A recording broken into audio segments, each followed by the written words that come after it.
MonsterVerse में Godzilla के आपने कई वर्जन्स को देखा होगा, जिसमें से बेशक फायर गॉडजिला तथा पिंक गॉडजिला को अब तक का सबसे स्ट्रॉन्गेस्ट वर्जन माना गया है, जिसमें से फायर गॉडजिला की गर्मी ने एक और मॉन्स्टर जीरो को झुलसाकर उसका अंत किया था।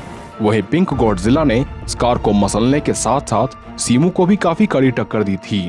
अब इतना तो स्पष्ट है कि सीमू किंग गिदोरा से ज्यादा ताकतवर है, इसलिए पिंक गॉडजिला सीमू को हरा ना सका, पर इसके बर्निंग स्टेट ने किंग गिदोरा का अंत किया था।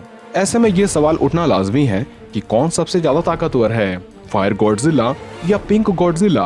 तो वीडियो में अंत तक बने रहे, क्योंकि हम इसी सवाल के जवाब को इस वीडियो में बताने जा रहे हैं।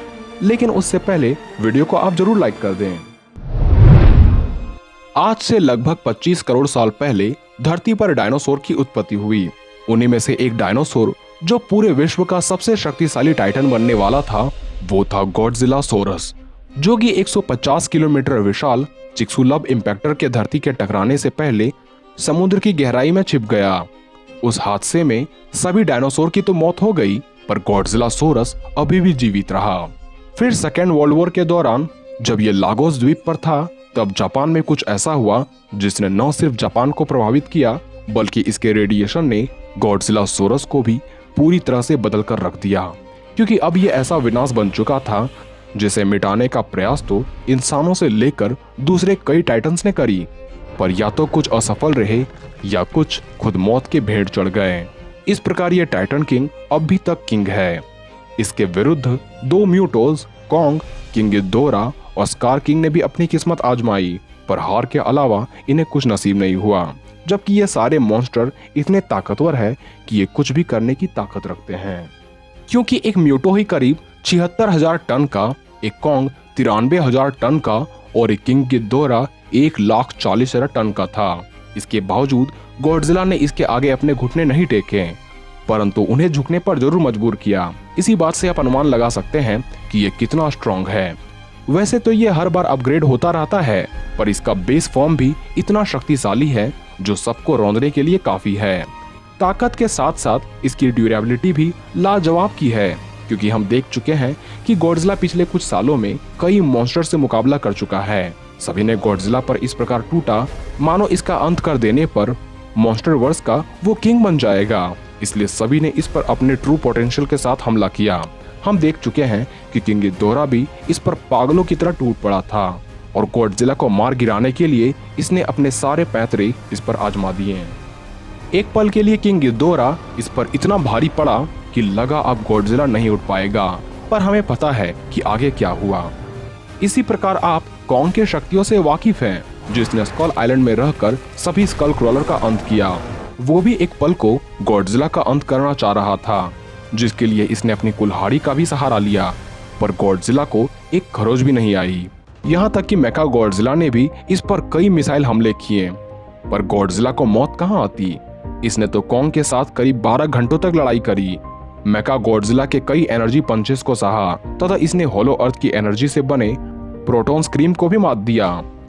पर जिस ऊर्जा के पिटारे ने 15 मेगा टन वाले परमाणु हमले और ऑक्सीजन डिस्ट्रॉयर को आसानी से झेल लिया, उसे बाकी हमलों से क्या ही प्रभाव पड़ेगा। कई बार तो ऐसा लगा कि गॉडजिला उठ नहीं पाएगा, लेकिन उसी वक्त ये उठा और सामने मौजूद खतरे का अंत किया, क्योंकि इसके पास है इसका सबसे खतरनाक सिग्नेचर अटैक एटॉमिक ब्रीथ, जिसके दम पर इसने पल भर में ही फीमेल म्यूटो को फाड़ दिया था। यहाँ तक कि इसके एटॉमिक ब्रीथ ने धरती से लेकर होलो अर्थ तक एक गहरा सुराग बना दिया था। अर्थात इसकी परमाणुिक श्वास ने न सिर्फ चट्टानों को पिघलाया, बल्कि 500 मिलियन क्यूबिक किलोमीटर की चट्टान को भाप बनाकर उड़ा ही दिया। यानी इसकी एटॉमिक ब्रीथ की पोटेंशियल से शायद ही कोई सामना कर पाए। खैर, ये तो इसकी नॉर्मल एटॉमिक ब्रीथ की ताकत है, लेकिन जब ये अपने बर्निंग स्टेट में तब्दील होता है या जब इसका अपग्रेडेशन मेजेंटा रंग वाले गॉडजिला में हुआ, तब इसकी ताकत तो बेशक और भी बढ़ गई। पर सवाल अभी भी यही अटक रही है कि कौन सा वर्जन ज्यादा ताकतवर है। बात करें बर्निंग स्टेट की, तो इस अवस्था में गॉडजिला का एनर्जी लेवल तो अपने पीक पर पहुंच गया था, पर इसका आकार पहले की ही जितना था, यानी 394 फीट। पर इस पूरे सैकड़ों फीट शरीर से भयानक लेवल में एनर्जी रेडिएट हो रही थी। मोथरा की लाइफ एनर्जी तथा एटॉमिक बॉम्ब के एनर्जी का फ्यूजन गॉडजिला पर इस हद तक असर किया कि ये खुद इतना तप चुका था कि इसके ताप से आसपास का वातावरण भी जल उठने लगा। इसकी न्यूक्लियर पल्स से सीमू को टक्कर देने वाले मॉन्स्टर जीरो में भी जान नहीं बची एवं गॉडजिला के इस रूप ने किंग गिदोरा को कुचलकर रौंद डाला। हालांकि जब गॉडजिला अपने नॉर्मल स्वरूप में था तब तो किंग गिदोरा ने न सिर्फ गॉडजिला की जमकर पिटाई करी बल्कि उसे मार ही डाला था। पर इसके फायर स्टेट में बदलते ही ये इतना शक्तिशाली बन गया कि इसके सामने मॉन्स्टर जीरो के हर अटैक बच्चों के हमलों की तरह लग रहे थे। गॉडजिला को फर्क भी नहीं पड़ रहा था कि इसे कोई ग्रेविटी बीम से मारा जा रहा है और इस पर गॉडजिला ने बता दिया कि किंग गिदोरा तो इसके ताकत के सामने दूध पीता बच्चा है। वहीं अपग्रेड होने के बाद गॉडजिला का न सिर्फ आकार बल्कि इसकी शक्तियों में भी काफी इजाफा देखने को मिला है। बात करें नए गॉडजिला के आकार की तो अभी तक इसकी आकार ऑफिशियल नहीं करी गई है, पर कोलोसियम में जब ये सोता है तब इसका शरीर उस ओवल स्ट्रक्चर में फिट हो जाता है, पर पूंछ उस इमारत से बाहर ही रहती है। इस आधार पर देखा जाए तो गॉडजिला की ऊंचाई 512 फीट से लेकर 620 फीट तक हो सकती है। वहीं पूंछ सहित यह मॉन्स्टर 620 फीट से भी ज्यादा हो सकता है, क्योंकि ये आकार कोलोसियम के दो अलग अलग डायमीटर है, यानी आकार इसकी भयानक लेवल में बढ़ी है। ठीक उसी प्रकार इसकी ताकत को भी काफी इम्प्रेसिव दिखाया गया है, क्योंकि भारी भरकम बर्फ में दबने के बावजूद भी ये उसे तुरंत नष्ट करके बाहर निकल जाता है। गॉडजिला एक्स कॉन्ग का मेन विलन तो इसके पूंछ के लिए कोई फुटबॉल था जिसे गॉडजिला मजे लेकर उछाल रहा था।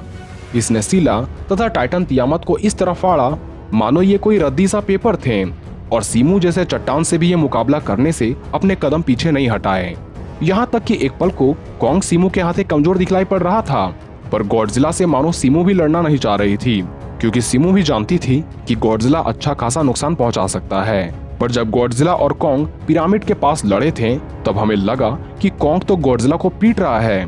ऐसा इसलिए हुआ था क्योंकि कॉन्ग में ताकत काफी हद तक पीछे के मुकाबले बढ़ चुकी थी और गॉडजिला में एनर्जी स्टोरिंग कैपेसिटी तो बढ़ी थी, पर उसकी ताकत में 20% तक बढ़ोतरी हुई थी, यानी ये नॉर्मल गॉडजिला से 20% ज्यादा ताकतवर बन गया है।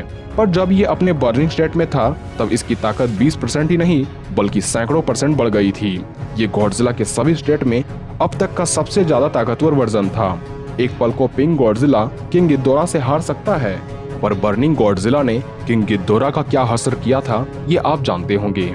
इसलिए इस कंपैरिजन में बेशक बर्निंग गॉडजिला ही ज्यादा ताकतवर निकल कर आ रहा है। खैर, इस पर आप अपनी राय में लिख सकते हैं। तो मिलते हैं अगले वीडियो में।